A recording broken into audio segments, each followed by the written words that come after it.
자, 이번 시간은 경제 현안을 보다 쉽게 풀어보는 경제 읽기 시간입니다. 네, 오늘도 다양한 경제 이슈들 김대우 경제학 박사와 함께 짚어보도록 하겠습니다. 어서 오십시오. 안녕하십니까? 네, 반갑습니다. 네, 오늘 첫 이야기는 MS도 애플도 아닌 인공지능 시장의 강자죠.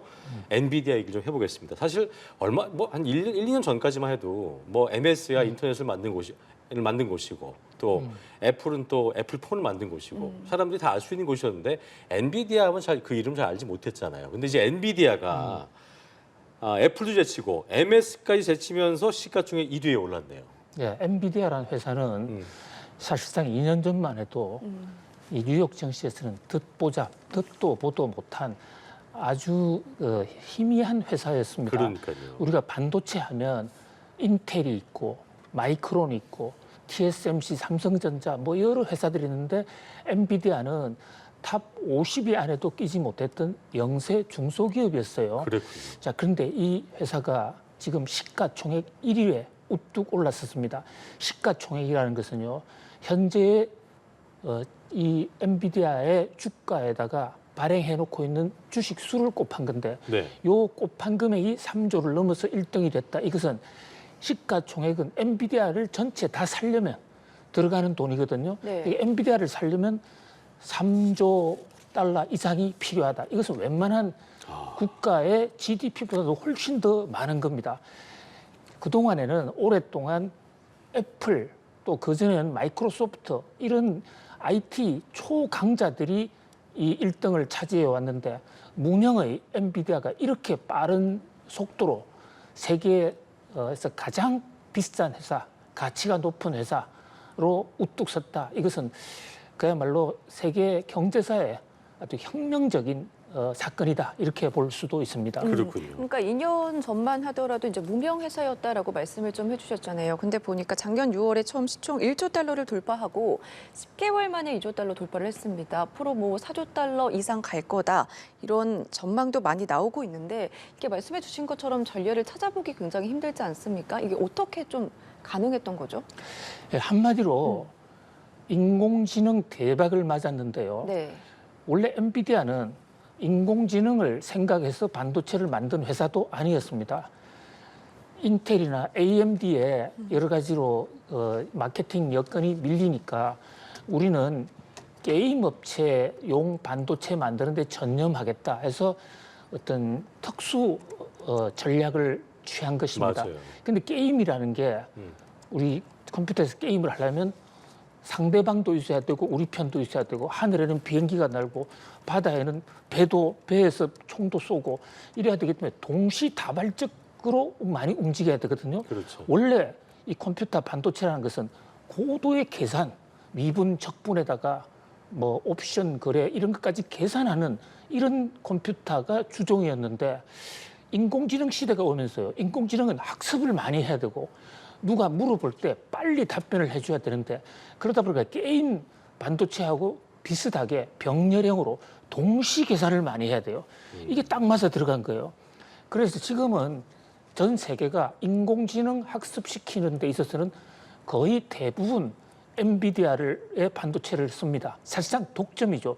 그러니까 인공지능이 잘 될 때마다 누군가가 인공지능에 투자를 한다. 그러면 한쪽 편에서는 돈을 들여서 반도체를 사지만 그 반도체를 파는 것은 거의 대부분 엔비디아인 것이죠. 물론 여기는 엔비디아의 전순환이 인공지능까지 가려고는 생각하지 않았지만은 그러나 게임 분야에서만은 세계 최강이 되겠다고 생각을 하고 그 분야에 꾸준히 노력을 해왔고 또 그게 소프트웨어, 하드웨어까지 완벽하게 만들었던 미리 준비된 그런 전략이 주요했다 이렇게 볼 수가 있는데요. 예. 지금 이 돌풍은 인공지능의 어떤 유행이 계속된다고 그랬을 때 엔비디아는 계속해서 반도체를 팔 수 있다. 이 점이 하나 있고요. 또 하나는 이제 후발업체들이 요즘 이 인공지능용 반도체를 마구 만들어내는데 그게 아직까지 엔비디아 성능에 못 따라오거든요. 후발업체와의 경쟁에서 엔비디아가 계속 우위를 장악하는 한 계속 뜨거울 수가 있다. 그런 면에서 세계의 주목을 끌고 있습니다. 자, 아까 말씀하신 것처럼 그래서 게임하시는 분들은 엔비디아라는 단어를 알았었는데 그렇습니다. 예. 이제 AI를 모든 분들이 알게 된 거예요. AI 칩 수요가 가파른 상승세를 이어가는 만큼 또 월가 입장에서는 엔비디아 주가가 한동안 상승 랠리를 이어갈 거다 평가하고 있지만 사실 저희가 22년 말에도 박사님과 이런 얘기 했었는데 그때에 비해서 뭐 10배가 넘게 올랐기 때문에 그리고 그렇습니다. 예. 최근에 또 액면불화를 해서 비싼 가격이 아니고 싼 가격으로 또 얼핏 보이잖아요. 그러니까 또 사람들이 많이 유입될 수 있어서 이게 계속 올라갈 것이냐. 한편으로는 보유 주식을 매각하는 경영진도 있다는 얘기가 나오고 있어서 상당히 주의를 해야 되는 부분이긴 한데 어떻게 예상을 해볼 수 있을까요? 예, 저 엔비디아가 창립한 지 30여 년 되는 회사인데요. 창립 당시의 주가와 지금 비교하면 약 60만 배가 올랐습니다. 60만 대요. 예, 네. 그 당시와 비교하면.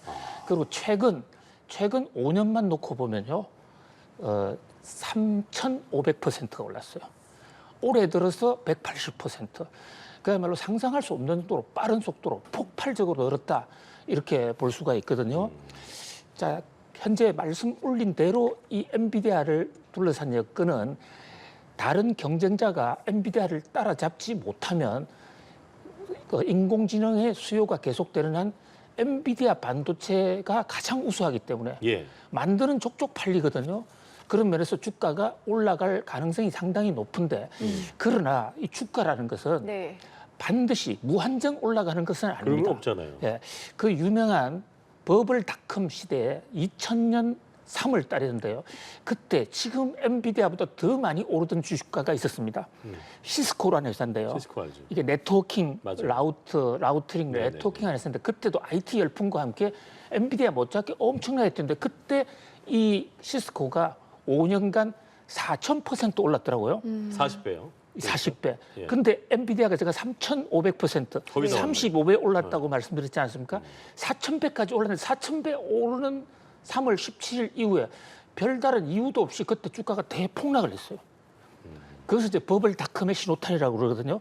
그래서 주가라는 것은 많이 오르면 떨어지고 떨어지면 오르는 이런 속성도 있기 때문에 투자하시는 분들은 상당히 조심해야 된다.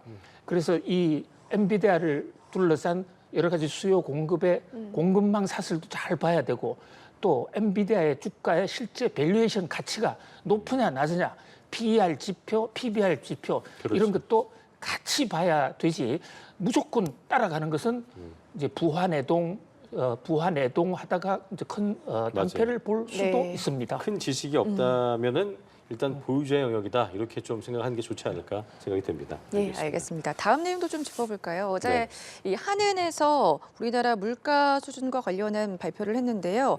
의식주와 관련된 필수 생활 물가가 OECD 평균보다 높다 이런 분석이 그렇습니다. 나왔거든요. 이게 평균보다 얼마나 높은 거죠? 예, 먹고 네. 살고 입고 하는 인간의 가장 필수적인 것을 흔히 의식주라고 그럽니다. 예. 이 의식주 물가가 우리나라는 OECD 선진국 평균 OECD 평균치의 2배가 넘어요. 네. 그러니까 다른 선진국보다도 우리나라는 유달리 지금 특히 사과, 티셔츠 같은 건 세계 제1위고요. 전체 한국은행의 조사 대상을 놓고 보면 현재 한 155%가 됩니다. 그리고 이제 의류 신발 같은 것은 161%, 식료품은 156%, 1.5배 이상 높다는 것이거든요. 아주 잘 사는 사람들의 경우에는 문화생활 하는데 돈이 많이 들어갑니다만 대부분의 서민들은 먹고 마시고 자고 입는데 드는 돈이 거의 대부분이거든요. 예. 그런 면에서 의식주 물가가 높다. 특히 먹는 사과, 돼지고기, 소고기가 높다는 것은 전체 소비자 물가 지수는 우리가 어느 정도 잡아간다고 하더라도 서민들한테는 의식주 물가 때문에 상당히 피폐하다. 이게 맞아요. 이제 실정으로 분석이 된 겁니다. 한국은행 조사 결과거든요.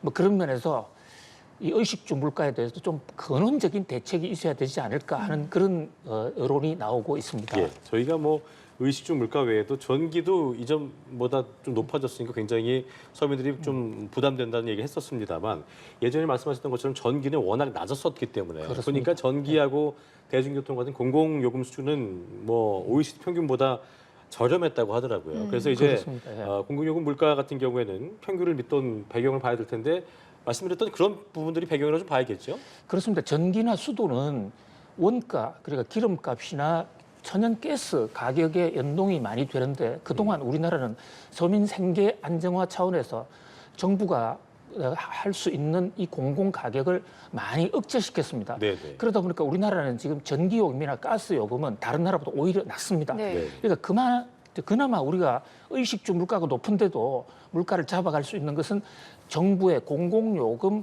어떤 하향 안정화 정책 때문인데요. 그게 공짜가 아니라는 점입니다. 그것은 결국은 한전적자 또는 가스공사의 적자로 이어져서 국민 세금으로 부담을 해야 되거든요. 그랬었죠. 그런 면에서 경제학적 이론적 관점에서만 본다면 전기 수도 요금은 좀 올리고 의식주 요금은 떨어뜨려야 하는 것이 옳다. 한국은행 총재가 왜 이런 보고서를 냈냐면요. 네. 한국이 물가를 잡기 위해서 통화량을 줄이고 금리를 올렸는데 금리를 올려도 효과가 없는 겁니다. 왜냐?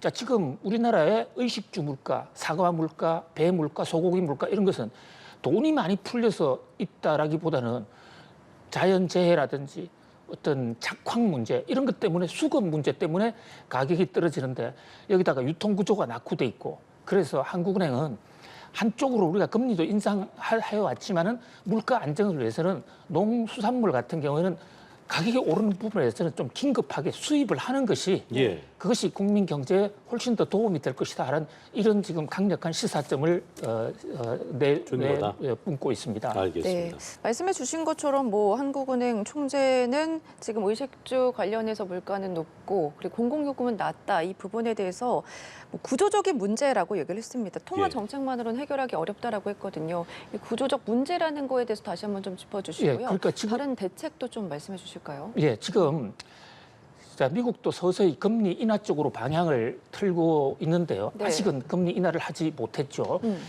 그런데 지금 우리나라는 이 금리를 인상하면서 물가는 좀 잡았습니다. 그런데 금리를 인상하는 과정에서 서민 금융의 압박, 고금리 때문에 융자받은 사람들의 이자 부담이 커지고 또 부동산 경기도 침체하고 이런 여러 가지 구조적인 문제가 있어요.